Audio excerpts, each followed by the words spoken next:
जैसा कि last episode में हमने देखा कि टैंग शैंग और बाकी सब एम्परर बैटल टीम से लड़ रहे थे और इस लड़ाई में ओपोनेंट ने जीवू को घायल कर दिया था। अब टैंग शैंग जीवू को बेहोश हालत में देखकर बहुत गुस्से में आता है और बाकी टीम मेंबर्स को भी ये बिल्कुल अच्छा नहीं लगता और अब उनका सामना करने के लिए कैट गर्ल और मिस्टर दाई जाते हैं। कैट गर्ल और मिस्टर दाई अपनी अपनी सोल पार को एक दूसरे में फ्यूज करते हैं और फिर एक अलग सा बीस्ट जो बनता है उससे उन पर अटैक करते हैं। अब एक दूसरे के अंदर सोल पार फ्यूज करने के लिए उन्हें एक दूसरे पर भरोसा होना जरूरी था और क्योंकि उनकी सोल पार एक दूसरे से बहुत अच्छे से फ्यूज हो गई है, इसलिए यहाँ से ये कंक्लूड हो जाता है कि मिस्टर दाई और कैट गर्ल एक दूसरे पर ट्रस्ट करते हैं। अब फिर उनका ये अटैक बहुत डैमेज देने वाला था, लेकिन अब भी ओपोनेंट टीम का वो लोग कुछ नहीं बिगाड़ पाते और कैट गर्ल खुद इसमें कमजोर हो जाती है। अब टैंग शैंग को गुस्सा आता है और वो गुस्से में आकर अपनी थर्ड स्पिरिट रिंग का यूज करके अपनी म्यूटेटेड सोल पार को निकालता है और उन पर पॉइजन स्टिंग से वॉर करने लगता है। टैंग शैंग इतना ज्यादा एग्रेसिव हो चुका था कि वो बिना कुछ देखे उन पर अटैक करता है और इनमें सब उसके जहर से अफेक्ट हो जाते हैं और अब टैंग शैंग के खिलाफ कोई नहीं खड़ा था, इसलिए टैंग शैंग की टीम जीत जाती है। अब टैंग शैंग को उसके टीचर की बात याद आती है कि उसे किसी की जान नहीं लेनी है, इसलिए वो एक एक करके सबका पॉइजन निकालने के लिए रेडी हो जाता है। लेकिन ओपोनेंट टीम में जो वॉरियर है जिसके पास हीलिंग पावर है, उसे वो जीवू को ठीक करने को कहता है, जिस पर जब जीवू को वो अपनी हीलिंग सोल पावर से ठीक कर देता है, तब टैंग शैंग भी सबका पॉइजन निकाल देता है और फिर वो जीत का हार पहनकर वहाँ से चले जाते हैं। अब हारी हुई टीम अपने रूम में आकर बैठी है और सब उदास हो रहे होते हैं, लेकिन इस टीम का कैप्टन यानी लीडर उन्हें धीरज देता है और फेलियर से सीखने के लिए मोटिवेट करता है। वहीं दूसरी टीम श्रेक स्कूल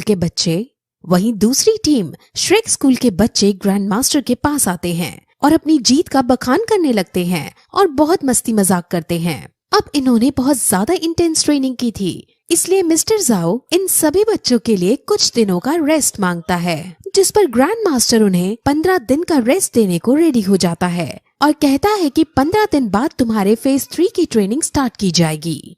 अब वो बात कर ही रहे होते हैं कि तभी वहाँ ओपोनेंट टीम का कैप्टन आता है और सरप्राइजिंगली वो डीन और मिस्टर जाओ को ग्रीट करता है। अब यहाँ से हमें पता चलता है कि इसका नाम कीमिंग है और ये पहले श्रेक स्कूल का ही एक स्टूडेंट था। डीन उसे फिर ग्रैंड मास्टर से मिलवाते हैं और वो ग्रैंड मास्टर को नमस्ते बोलता है, लेकिन ग्रैंड मास्टर उसको टेढ़े मुंह से देखता है। इससे सभी को अजीब लगता है, लेकिन फिर हमें यहाँ से ये पता चलता है कि ग्रैंड मास्टर असल में इसका चाचा है। ये दोनों एक ही परिवार से हैं, लेकिन ग्रैंड मास्टर की अपने पापा और अपने बड़े भाई से अनबन हो गई है और ग्रैंड मास्टर सारे रिश्ते नाते तोड़कर उनसे दूर भाग आया है। अब फिर कीमिंग अपने जूनियर से मिलता है, लेकिन वहाँ उसे पता चलता है कि ये श्रेक स्कूल का लास्ट बैच है, क्योंकि श्रेक स्कूल की फाइनेंशियल दिक्कत अभी भी खत्म नहीं हुई है। सब बहुत ज्यादा दुखी होते हैं क्योंकि श्रेक स्कूल है ही इतना अच्छा कि लोग इसे अपना मानने लगते हैं, लेकिन उनका अपना अब ये स्कूल बंद होने वाला है। अब फिर श्रेक स्कूल के बच्चे अपने क्रेडिट्स को लेने के लिए सोल एरिना में जाने लगते हैं। वो फिर क्रेडिट्स लेने जाते हैं और उन सभी के क्रेडिट्स बहुत अच्छे आते हैं और सब सिल्वर बैच पर पहुंच गए होते हैं, लेकिन टैंग शैंग गोल्ड बैच पर पहुंच चुका था, जिस वजह से सब बहुत खुश होते हैं। और वहीं दूसरी तरफ कीमिंग अपनी घायल टीम के साथ वापस अपने घर जाने लगता है, लेकिन तभी रास्ते में वहाँ ग्रैंड मास्टर आता है जो अकेले में कीमिंग से मिलना चाहता था। कीमिंग और ग्रैंड मास्टर आपस में बातें करते हैं, जिसमें कीमिंग पहले तो ग्रैंड मास्टर से वापस घर चलने को कहता है, क्योंकि कीमिंग के पापा और भाई वगैरह सब ग्रैंड मास्टर को बहुत याद करते हैं, लेकिन ग्रैंड मास्टर मना कर देता है। और अब ग्रैंड मास्टर आज के मैच के बारे में बात करता है, जिसमें वो कहता है कि आज की तुम्हारी हार का कारण तुम्हारी एरोगेंस था। कीमिंग भी उनकी ये बात एक्सेप्ट कर लेता है, क्योंकि वो हमेशा अपनी ब्लू टाइटनिंग आर्टेक्स के एरोगेंस में ही रहता है, जिस वजह से आज का मैच वो हार गया। वो आगे से इस मिस्टेक को दोबारा ना करने को कहता है, जिस पर अब वो ग्रैंड मास्टर का शिष्य बनने का पूछता है, जिस पर ग्रैंड मास्टर उसे मना कर देते हैं, क्योंकि वो सिर्फ श्रेक स्कूल में पढ़ाता है और वो उसे कहता है कि कभी तुम्हें अपनी कैपेबिलिटीज का स्तर नापना हो तो तुम टैंग शैंग से लड़कर देख लेना। जिस दिन तुम उसे हरा दोगे उस दिन तुम ग्रेट सोल लैंड मास्टर बन जाओगे। अब ये सुनकर कीमिंग को अच्छा नहीं लगता, क्योंकि उसके अकॉर्डिंग अगर तैंग शैंग और उसके बीच 1-to-1 फाइट हो तो वो खुद जीत जाएगा। लेकिन ग्रैंड मास्टर उसे कहता है कि तुम तैंग शैंग को नहीं हरा पाओगे और ये तुम्हें आगे आने वाले दिनों में खुद पता चल जाएगा। अब बातें करने के बाद वो सब डिनर करने बैठते हैं और वहाँ कीमिंग भी मौजूद होता है। वो सब कीमिंग से बातें करने लगते हैं और उसका लेवल पूछते हैं, जिस पर जब वो अपना लेवल 62 बताता है तो सब बहुत ज्यादा शॉक होते हैं। कीमिंग उन सभी की एबिलिटीज को देखकर बहुत खुश होता है। कीमिंग हेवेनडो इंपीरियल एकेडमी के अंदर एक टीचर है और वो अब उन सभी जूनियर्स को अपने स्कूल में पढ़ने के लिए इनवाइट करता है। अब जैसे ही डीन ये सुनता है तो वो गुस्सा हो जाता है और कहता है कि तुम्हें क्या लगता है कि हम श्रेक स्कूल में इन्हें अच्छी एजुकेशन नहीं दे रहे हैं। जिस पर अब ग्रैंड मास्टर वहाँ का माहौल ठीक करते हुए कहता है कि इन्हें अब कीमिंग के साथ हेवेनडो इंपीरियल एकेडमी के अंदर ही जाना चाहिए, क्योंकि 1 साल बाद जो कॉन्टिनेंट इलाइट टूर्नामेंट है उसमें भाग लेने के लिए सिर्फ रजिस्टर्ड स्कूल से ग्रेजुएट होना चाहिए। लेकिन हमारा श्रेक स्कूल रजिस्टर्ड स्कूल नहीं है, जिस वजह से अगर ये बच्चे यहाँ ग्रेजुएट हुए तो ये टूर्नामेंट में भाग नहीं ले पाएंगे। डीन अभी भी इस बात को स्वीकार नहीं कर पा रहा था, क्योंकि वैसे भी ये लास्ट बैच है और ये लास्ट बैच बीच में ही श्रेक स्कूल छोड़कर जा रहा है। उसने ये श्रेक स्कूल अपने खून पसीने से बड़े प्यार से बनाया था और फाइनेंशियल प्रॉब्लम होने के बावजूद भी इसको संभाल रहा था। लेकिन अब ग्रैंड मास्टर की ये सब बातें सुनकर उसका दिल टूट जाता है, लेकिन वो उसके अपोज भी नहीं जा सकता था, क्योंकि असल में जो कुछ ग्रैंड मास्टर कह रहे थे वो सब सच था। अब वो नाराज होकर वहाँ से चला जाता है, लेकिन मोटू उनको समझाने उनके पीछे जाता है और कहता है कि हम सभी को आपने ही स्किल्स दिए हैं, लेकिन अब हम बड़े हो गए हैं, जिस वजह से हमें एक नाम की जरूरत है, यानी एक ब्रांड की जरूरत है, और वो हमें कोई रजिस्टर्ड स्कूल ही दे पाएगा, इसलिए हमें वहाँ जाना ही पड़ेगा। अब डीन का भी मन थोड़ा हल्का होता है और वो इजाजत दे देता है। ग्रैंड मास्टर ने असल में एक कंडीशन रखी थी कि उस स्कूल के अंदर श्रेक स्कूल के सारे टीचर इनको पढ़ाएंगे और वो स्कूल सिर्फ अपना नाम और अपनी जगह देगा। वहाँ के टीचर इन बच्चों को कुछ पढ़ाएंगे या सिखाएंगे नहीं। अब सब फिर वापस श्रेक स्कूल के अंदर आ जाते हैं और उन्हें अब 2 महीने बाद हेवेनडो इंपीरियल एकेडमी के अंदर जाना था और अब उन्हें 2 महीने का रेस्ट मिल गया था। अब तैंग शैंग निंग रोंग के पास जाता है और उसने जो क्विंग ट्राइब के लिए बहुत सारे हिडन वेपन्स बनाए थे उनके बारे में बताता है, जिस पर अब वो डिसाइड करता है कि जब वो एकेडमी पहुंचेगा तब वो क्विंग ट्राइब में जाकर खुद अपने हाथों से ये वेपन्स उनको सौंप देगा।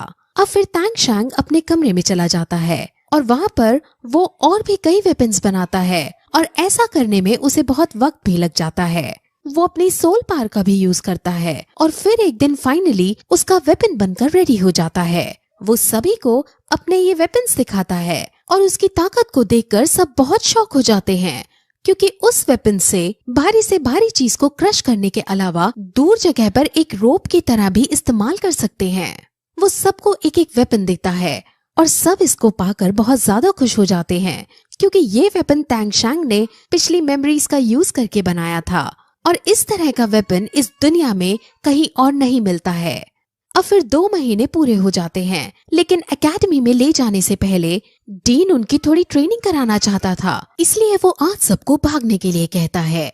सब इंटेंस ट्रेनिंग करने के बाद थक हार कर अपने कमरे में लौट आते हैं, लेकिन तभी थोड़ी देर बाद तैंग शैंग के कमरे के बाहर जीवू आती है और वो कहती है कि आज की ट्रेनिंग की वजह से मेरे पैर दर्द कर रहे हैं, इसलिए क्या तुम इन्हें दबा सकते हो? जिस पर तैंग शैंग मान जाता है और वो जंगल में जाकर जीवू की मसाज करने लगता है और ये सीन बहुत रोमांटिक सा हो जाता है, लेकिन सिर्फ जीवू की तरफ से। जीवू बहुत मासूम चेहरा बनाकर उससे फ्लर्ट करने की कोशिश करती है, लेकिन तैंग शैंग अब भी ऑकवर्ड होते हुए उसे सिर्फ दोस्त की तरह ही ट्रीट करता है। और फिर थोड़ी देर बाद वो दोनों वापस आ जाते हैं और वापस आने पर तैंग शैंग के सारे दोस्त उसे छेड़ने लगते हैं, क्योंकि उन्होंने सब कुछ देख लिया था और अब ये सीन बहुत ज्यादा फनी मोड ले लेता है। अब उन्हें 2 महीने हो चुके थे और उन्होंने किसी से फाइट नहीं की थी, इसलिए डीन अब सभी को सोल एरिना में ले जाने लगता है और वो मैच के लिए रजिस्टर करता है। लेकिन उन्हें पता चल जाता है कि उनके लेवल का वहाँ कोई भी नहीं है, क्योंकि वहाँ कोई भी गोल्ड बैच पर नहीं पहुँचा था। अब उनको ढूंढने पर एक टीम मिलती है, लेकिन उन सबकी लेवल 40 से ज्यादा थी और वो ओपोनेंट टीम को या तो मार डालते थे या फिर घायल करके छोड़ देते थे। उस टीम का नाम फील्ड बैटल टीम है और वो बहुत ज्यादा खतरनाक है। ग्रैंड मास्टर इससे लड़ने को राजी हो जाता है, लेकिन डीन और बाकी सब इसके बिल्कुल खिलाफ थे, क्योंकि इसमें श्रेक स्कूल के बच्चे हारेंगे नहीं बल्कि जान से मारे जाएंगे। लेकिन फिर ग्रैंड मास्टर डीन के कान में कुछ कहता है और डीन मान जाता है और अब इस लड़ाई के लिए एक स्पॉन्सरशिप भी मिल जाता है, जिसमें अगर वो इस बार जीतेंगे तो उन्हें 30,000 सोने के सिक्के दिए जाएंगे।